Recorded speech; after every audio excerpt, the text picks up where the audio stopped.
2nd of July 2024. In this edition of Boerbeskuit, I'm not going to cover a lot of topics. I'll talk about things that keeps my mind busy. Let's start off with this GNU government disconfabulation here in South Africa. Now there's a lot of people that are commenting on it. And there's a lot of people that send me messages and ask me what is my opinion and so forth. And it's important to take note, it's my opinion. It's just my opinion. It's how I see the thing. For me, the GNU has got some fundamental flaws. And there has been political masturbation happening in that whole setup. And let's stick to the basics. The reality is that the people of South Africa rejected the ANC in this election. That's why they only got 40%. The population said, we've had enough of you. And that is a major problem for the ANC, because the ANC uses the parliamentary system and the positions attached to the seats and so forth to pay back for favors done by cadres. That's one of the main things. The ANC do not appoint people in positions on merit. They don't do it. They appoint people as payback.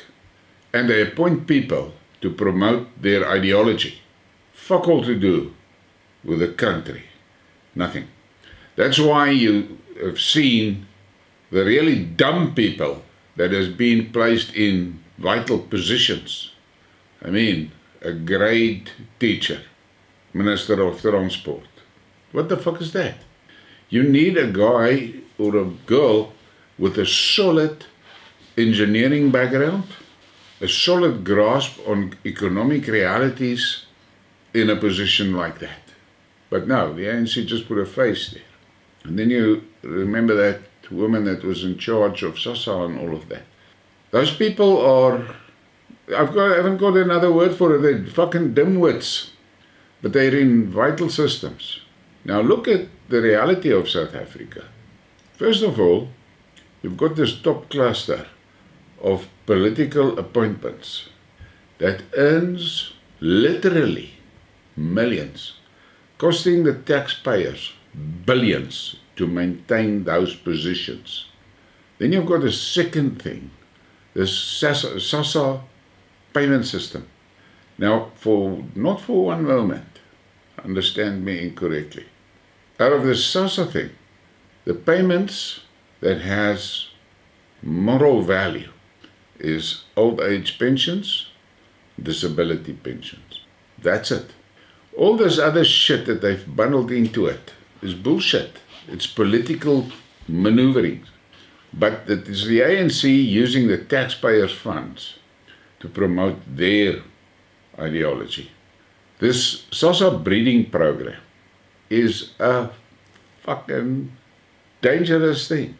And from the day that it was implemented, people with brains protested about the principle around it. But the ANC implemented it with no brakes. That's why you have a situation today that 14-year-old girls are getting babies, because those babies have become an income generator. That's all they are. So these children, the SASA children, are basically economic assets. And we have seen so many reports about the fraud that is happening around that child grant, that illegal immigrants are getting SASA grants for a baby, then it's one child, but 6 people get different types of SASA grants for that one child. It is not sustainable. And then Jacob Zuma left a landmine for Cyril with the NFSAS. Now that NFSAS, I have said it many times, I believe that the universities has become a place where the ANC hides unemployed youth. It is no longer a center for learning and for providing the country with good skills. It is a place where they hide unemployment, because the youth unemployment, the official number is about 63%. But you need to count the students in there, the NFSAS. You must count it in there. And then you get to a hairy number. But those are the numbers that people like Malema, and they don't pay attention to the facts. They're totally fucking driven by emotion and by bullshit. And they keep on pushing their narrative and agenda. And incidentally, a narrative and agenda driven by XXX, financed by XXX. But we, the taxpayer, we pay for all the cock. Now, if you look critically at the utterances of these radical, militant portion of the politicians, I find it strange that there's never any mention of building productive elements in the economy to provide jobs. Now they'll stand there on the stage, and Malema specifically, and he will blabber about land that has been stolen and things like that, in which they don't pay attention to facts and the reality. They don't. And then there was that Bell Pottinger bullshit about white monopoly capital. Now all of these things are being driven by XXX with a plan. What is the plan? As far as I can see, it seems to me that there is a movement that are dead set on turning South Africa into something like the DRC, a totally dysfunctional, chaotic society, and in that chaos, they steal as much raw material and natural resources as they can.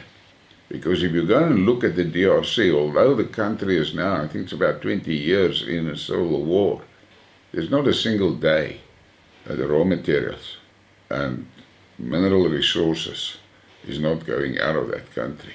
Never forget that. So XXX is only focused on the money. They don't give a fuck about the social system. But they manipulate and use the social system to their advantage. And now with this government of national unity, although the voters rejected the ANC, and that's why they only got 40%, if you go and you look at the cabinet structure that Cyril has concocted, the ANC has got more than 60% of the positions. Now, how is that democratic? And then you have a situation in that GNU that there is major fundamental ideological differences between the players in there. That thing can never work because none of those groups are willing to 100% commit to South Africa. They are committed to their own missions, and each one of them is driven by a different element in XXX. So it is my opinion that this GNU kite is not going to fly. They have now managed to bring some calmness on the surface with the announcement of the executive. But look at the fucking facts. That executive core is 74 or 75 people. What the fuck is that? That's 3 times more than a country like America. But those political positions is a funding scheme for privileged cadres, nothing else, because there's very little real skills in there. And those are the people that are supposed to drive the country. But many of them can't even drive a fucking toilet. But they think because they can sit hands-free on the toilet, they're helicopter pilots. And we all know that's bullshit. You have to focus on the fact that no appointment in the executive is done on merit. And unfortunately for them, the population is becoming more and more aware of the bullshit.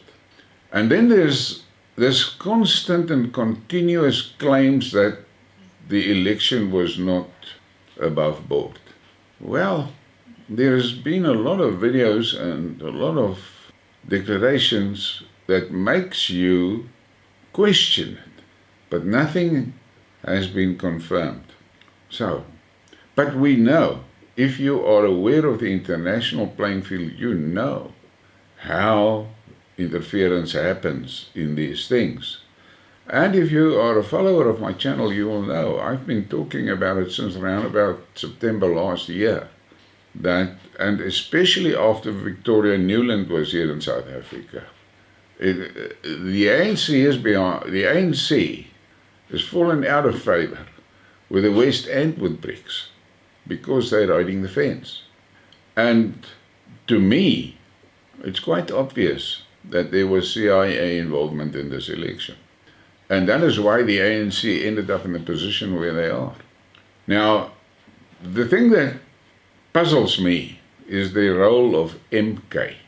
What I cannot understand is they won 45% of the vote in KwaZulu, and then they allowed the DA and the ANC to outmaneuver them in the provincial government of KwaZulu.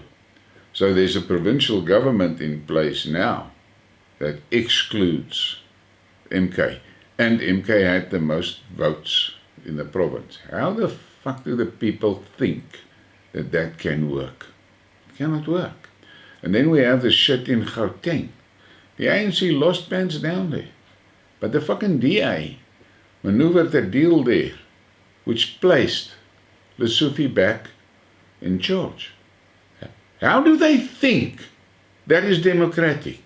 But you have to understand, the ANC and the DA and the EFF are triple X puppets. They are on different colors on their jerseys, but they're playing for the same team. And we have a situation that the globalist agenda is being driven by the ANC and the DA. And you must not forget that. And they have got plans for us. The ANC is in that driver position by default, not by choice, and not because of brains, because they are useful idiots. And Triple X can manipulate them very quickly. They are so deep in debt with Triple X that they can't move their fucking asses. There's many of those ANC cadres that if Triple X pulls the plug on ANC, totally, and you must understand the Zionists is a big component of Triple X. If they pull the plug on the ANC completely, there is going to be hundreds of ANC cadres that will have nothing. They will lose everything they have. That is a reality. And the same goes for the DA. But the DA is a little bit more intelligent. So they work a plan. Look what the DA did to the people of the Western Cape during the pestilence. That must fill you with horror, because they showed clearly there that they will drive the Triple X goals. Fuck the people. Don't forget that. So we are in a hell of a dangerous place. The markets are responding as if they like this GNU, but that's all smoke and mirrors. You must understand what that fucking GNU in totality means for us, the people. And the Triple X missions is clear. They want to fuck our food production up, they want to fuck our health up, they want to fuck us up. That is what their mission is, and they publish their missions. People need to start listening. I'm going to repeat it today in South Africa. The only logical way forward is to balkanize this country and let the different regions go tribal. That's the only way that we can hope to survive. There has been a lot of claims that MK was financed by the Russians. I believe that too. What is puzzling me at this moment is why the fuck is MK not focused on getting KwaZulu out of the Republic and independent? Now they're fucking around in Cape Town. For what? They should have focused on the province where they got a massive support. Now what you have to understand is that it is my opinion that MK's success flabbergasted themselves and they were caught with their pants down. All of a sudden they've got all this fucking support and they had to present MPs and LPs and they didn't have. So there was a mad rush to scrape together whatever they can get, and that is why you have shit like that. The appointment of that Andile guy and Judge Slope, and those are things that does a lot of damage to the integrity view of MK. But that's the world that we are living in. That's the country we are in. For the ordinary people, for us, the citizens, we are struggling to finance the executive, the parliament, the SASA, and the NFSAS. We're struggling. The tax base is shrinking. The cash is drying up.